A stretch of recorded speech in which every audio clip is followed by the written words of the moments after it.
നമസ്കാരം. ചിക്കൻ കറി വെക്കാത്തത് ചോദ്യം ചെയ്ത ഭർത്താവിനെ ഭാര്യ വെട്ടിക്കൊന്നു. കഴിഞ്ഞ ദിവസമാണ് സംഭവം നടന്നത്. കാമറഡിയിൽ ഗൊസാങ്കി കോളനിയിലെ ശിവജിയാണ് കൊല്ലപ്പെട്ടത്. സംഭവത്തിൽ ഭാര്യ ലക്ഷ്മിയെ പോലീസ് അറസ്റ്റ് ചെയ്തിട്ടുണ്ട്. കഴിഞ്ഞ ദിവസം രാത്രിയോടെ ഭാര്യയുമായി ഭർത്താവ് തർക്കമുണ്ടാക്കി. കറി വെക്കാത്തത് മാത്രമായിരുന്നില്ല അവർക്കിടയിലെ പ്രശ്നം.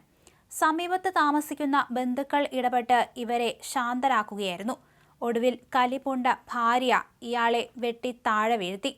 രക്തം വാർന്നാണ് മരണം സംഭവിച്ചത്. കഴുത്തിന് മുറിവേറ്റ ശിവജിയെ ഉടൻ തന്നെ ആശുപത്രിയിൽ എത്തിക്കാൻ ശ്രമിച്ചെങ്കിലും അതിനു മുമ്പേ തന്നെ മരണം സംഭവിക്കുകയായിരുന്നു. 6 വർഷം മുമ്പാണ് ദമ്പതികൾ വിവാഹിതരായത്. 2 പെൺമക്കളാണ് ഇവർക്കുള്ളത്. മുറിവിൽ നിന്ന് ധാരാളം രക്തം വാർന്നു പോയതാണ് മരണകാരണമെന്ന് പോലീസ് പറഞ്ഞിട്ടുണ്ട്. കുടുംബകാര്യങ്ങളെ ചൊല്ലി ദമ്പതികൾ പലപ്പോഴും തർക്കത്തിലേർപ്പെട്ടിരുന്നു. തർക്കങ്ങൾ പരിഹരിക്കാൻ മുതിർന്നവർ പലതവണ ഇടപെട്ടിട്ടുണ്ട്. ശിവജിയുടെ മൂത്ത സഹോദരൻ നൽകിയ പരാതിയുടെ അടിസ്ഥാനത്തിൽ കേസെടുത്തിട്ടുണ്ട്.